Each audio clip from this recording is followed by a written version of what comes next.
Last week, a presentation was done debunking the myth that Jesus was born in December. So now we ask the question, why the 25th? And who is behind it? The origin of December the 25th comes from Chanukah, otherwise known as the Feast of Dedication. It is celebrated on the 25th of Kislev on the lunar calendar, which is generally in the month of December on the solar calendar. Here are some examples of the dates of the Feast of Dedication. Note, in 2024, it starts on the evening of December the 25th. This is no coincidence, as the Roman Catholic Church is renowned for taking feasts from the Bible, twisting them by applying the solar calendar and adding pagan elements. This leaven has infected the vast majority of the Christian Church. A classic example is Passover and Easter. Passover being the genuine article celebrated by Jesus and his disciples, and a counterfeit called Easter, which is the name of a pagan fertility goddess. All through the Bible we are told not to honour God in the ways of the pagans. These things are an abomination to him. So in the case of Christmas and Chanukah, the reason why people don't see the conflict of interest is because the historic books of the Maccabees are not taught in modern churches. This means people don't know the history behind the book of Daniel, and giving traditions a foothold in the church, which few seem to question.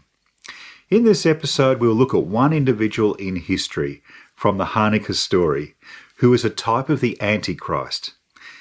It is the story of a tyrannical dictator who became a false ruler over Israel, empowered by the spirit of Satan, and his downfall leading to the true Messiah. Traditionally, the Feast of Dedication has been focused on the birth of the Messiah in Christian circles, even though it actually has nothing to do with his birth. However, the Feast of Dedication sets a pattern for the Antichrist, and it gives us vital keys to identify him. It also assures us of God restoring his rule and reign on this earth. This is vital information, because most of the world is following the impostor. So who is this impostor in the Chanukah story? Meet a man named Mithridates.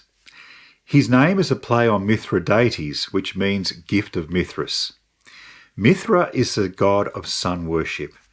The god has its origins in Persia and was later adapted in the Roman Empire as Mithras. Sun worship goes all the way back to Babylon, originating from the first world dictator Nimrod and the story of Baal. So this man is named in honour of the sun god, a hint to the time of his birth, and is tied to the 25th of Kislev, or December. You may know this man better by the title Antiochus IV. So who is this impostor in history? To understand this riddle, we need to turn to the book of Daniel. Chapter 8 is the key to unlock this mystery, combined with the book of Maccabees to add clarity. We find the prophet Daniel reminiscing about a vision he had just before the fall of the Babylonian Empire and the rise of the Medo-Persian Empire. Starting at verse 1 it says, "In the 3rd year of the reign of King Belshazzar, a vision appeared to me, Daniel." Now, King Belshazzar was the last king of the Babylonian Empire until he was assassinated.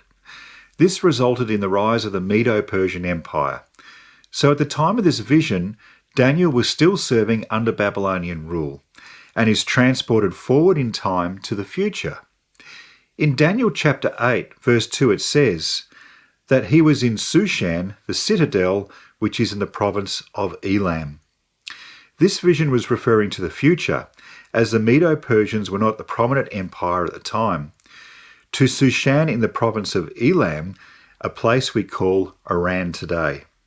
Continuing in Daniel chapter 8, verses 3 to 4, it says, "And there standing beside the river was a ram which had 2 horns, and the 2 horns were high. But one was higher than the other, and the higher one came up last.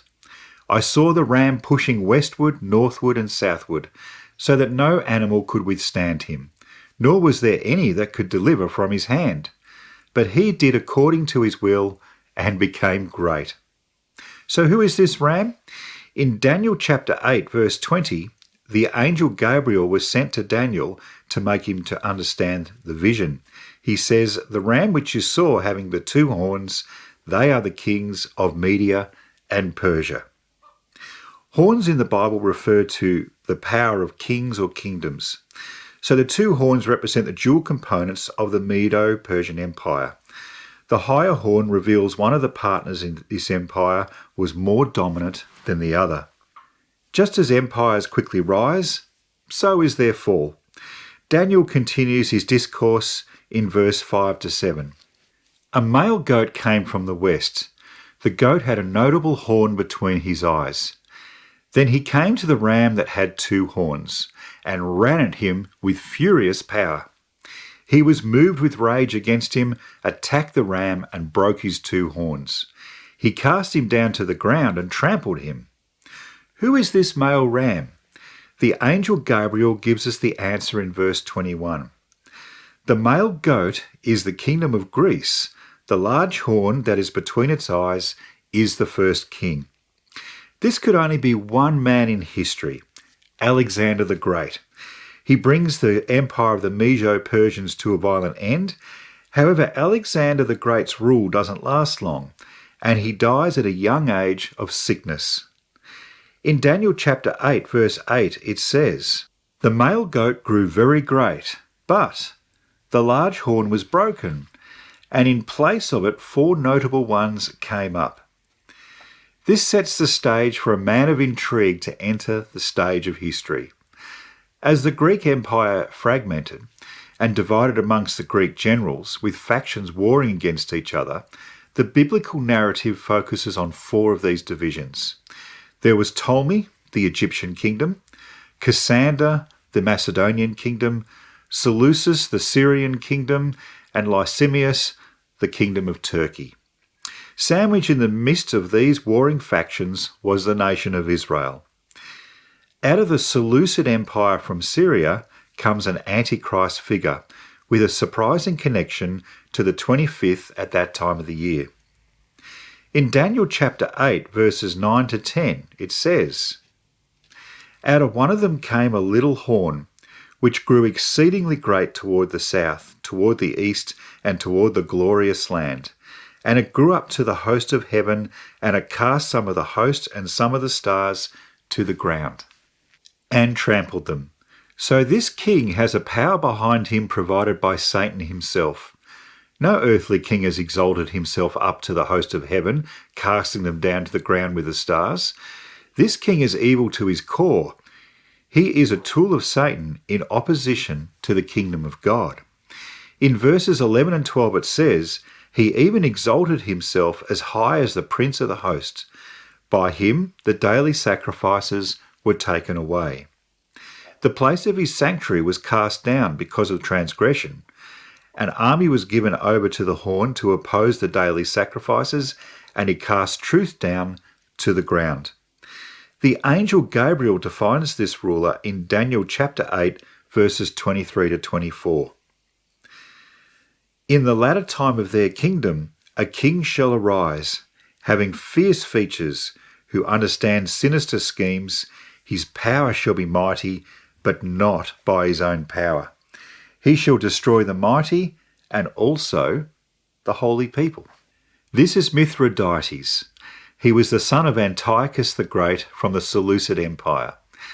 After Antiochus the Great was defeated by the Roman army, Mithridates was exiled to Rome. He grew to admire their culture. His name is a hint to his identity. Antiochus was the 3rd son of Antiochus III the Great. Born in 215 BC, after his father's defeat by the Romans in 189 BC, he served as a hostage for his father in Rome from 189 to 175 BC, where he learned to admire Roman institutions and policies. His brother King Seleucus IV exchanged him out of captivity for Demetrius, the son of Seleucus. And after Seleucus IV was murdered by Herodias, a usurper, Antiochus in turn ousted him. He came to power in 175 BC, king over the Seleucid Empire, called himself Antiochus Epiphanes IV. Many of the Jews called him Epimanes, which means the madman. Under his rule, Israel suffered terribly. These are the crimes he committed. He ordered everyone in his domain to abandon their customs and observe Greek pagan religion. He stole treasures out of the temple at Jerusalem. He offered sacrifices to idols. He abolished the Sabbath, abolished the biblical feasts, commanded the people to build pagan altars, shrines and temples, and sacrifice unclean animals and pigs. He abolished circumcision.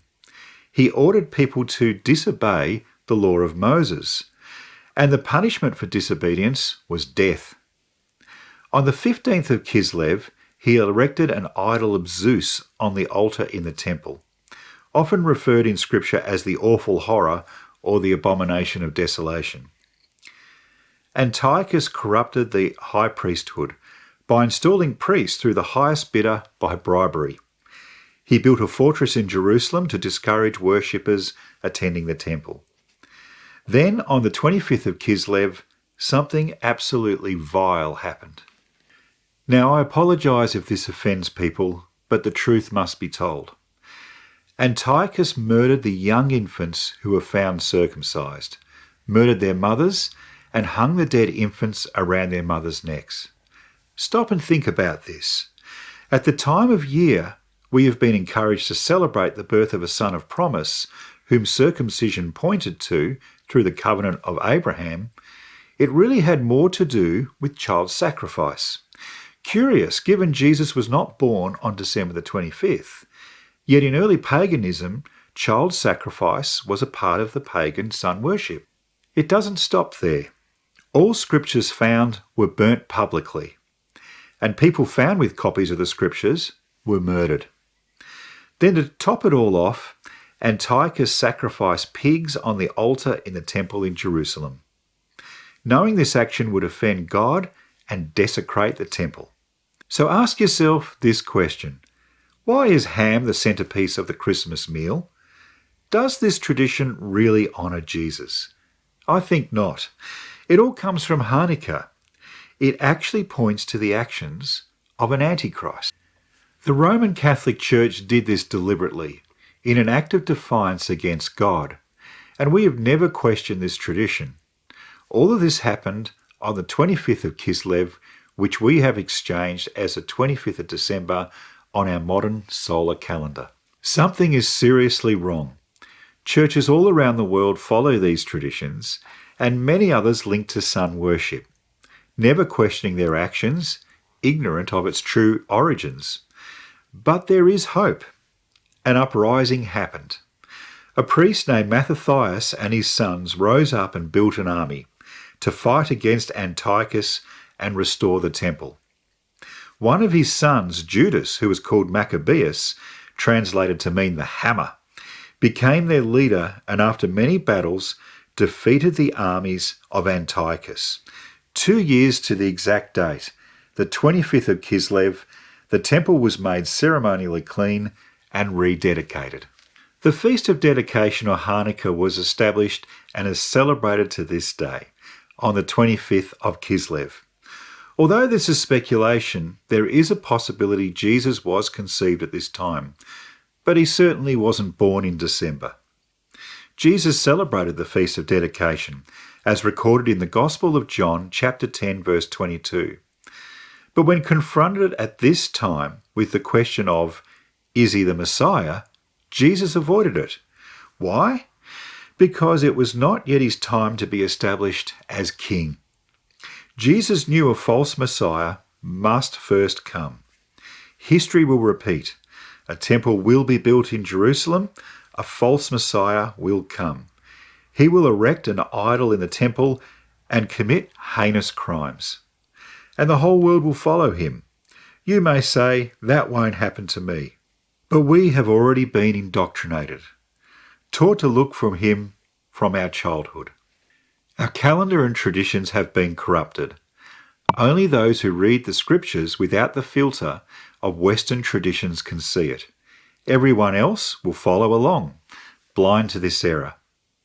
Yet Jesus said, I am the light of this world.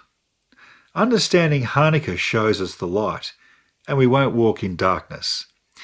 Indeed, Yeshua is coming back.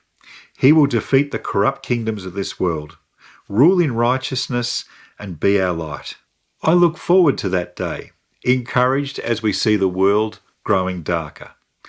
God bless, and bye for now.